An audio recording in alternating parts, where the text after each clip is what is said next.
Hi guys, this is Joey at Mahalo, and I've been playing Blackops for a little while here because it's a lot of fun, and I had some better people like Anthony and Wes kind of teach me a little bit about it. And so as I started playing, I realized that I started to come up with classes that I liked. Some were based on the ones the other guys taught me, and so this is one. This is my light machine gun build, and really I want to call it a heavy machine gun because this is like the heaviest thing you can possibly get.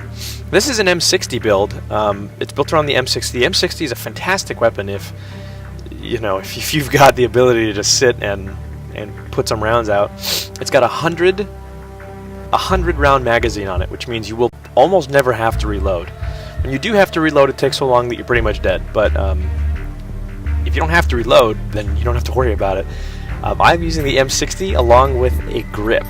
The reason I'm using the grip is because it just this thing just goes if you don't have the grip. It goes like that even when you do have the grip. So with the grip, you can essentially continually fire, pull down the trigger, and never have to reload or stop because you can usually keep it under control.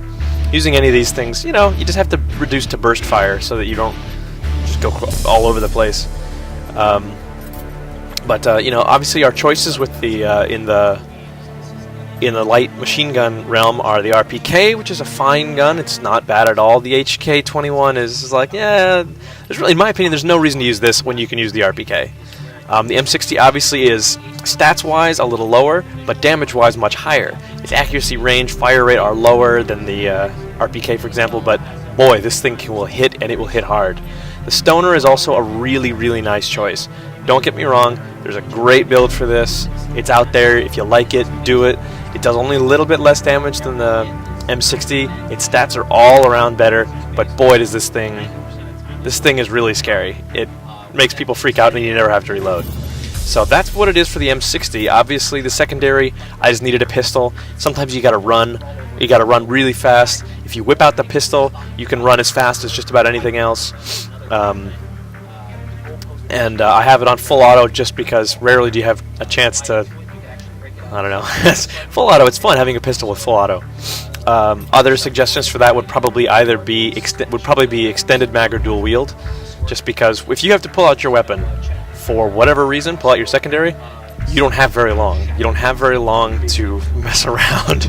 So either obviously the extended mag to make sure that you get all the hits you need, or the dual wield to just get more damage out. I put it on full auto just because, hey, you gotta get that damage out quick.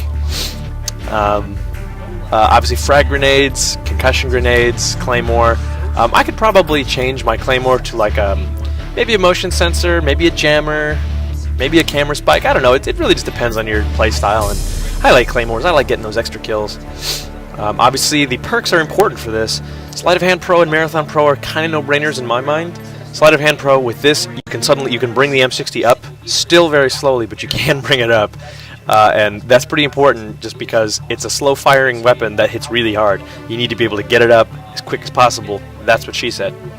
Marathon Pro, just because you can't run very fast in this build. The M60 is very heavy, but this will allow you to run constantly. Marathon Pro won't. You can just run as long as you want. And because of that, I also use Flak Jacket, since I can run as long as I want with Marathon Pro. Flak Jacket helps you avoid grenades because you're so slow with the M60, you can't get out of the way of grenades at all. You can't dodge them. Flak Jacket is your best friend. It prevents one grenade, one RCXD, sorry, or one claymore from killing you. Really nice. Honestly, it's not bad at all. Hey, it looks kind of funny, isn't that?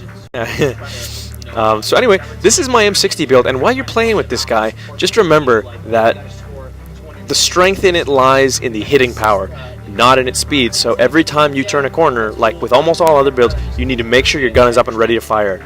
Always be crouching if you can, and fire in bursts until you've got them locked on, and then just go nuts. Don't worry about it. As long as you're not missing them, just hold the trigger down. Kick isn't too bad as long as you've got the grip on. So otherwise, you will have a lot of fun with this because it kills like that. When you hit someone, they get maybe 2 hits and then they're dead. Other than that, and also it's really nice if some loser has last stand on, they fall, you're already still shooting because you've got so much ammo you're never going to run out. And when you do have to reload, for the love of God, get out of the way. get out of the way, because even with Sleight of Hand Pro, it'll take like 3 or 4 seconds to reload the thing. So anyway, I hope you guys enjoyed that. And again, this is not the end-all way to do it. This is just if you want to play M60, which I like. This is not a bad build for it, and it's not a bad way to keep yourself alive while getting good kills. So if you guys have any other suggestions for the M60, please feel free to leave them in the comments. Hey, don't get into arguments over which light machine gun is better. That's not what this is for. This is for talking about the M60. So anyway, I hope you guys enjoy it, and I hope you guys will continue watching.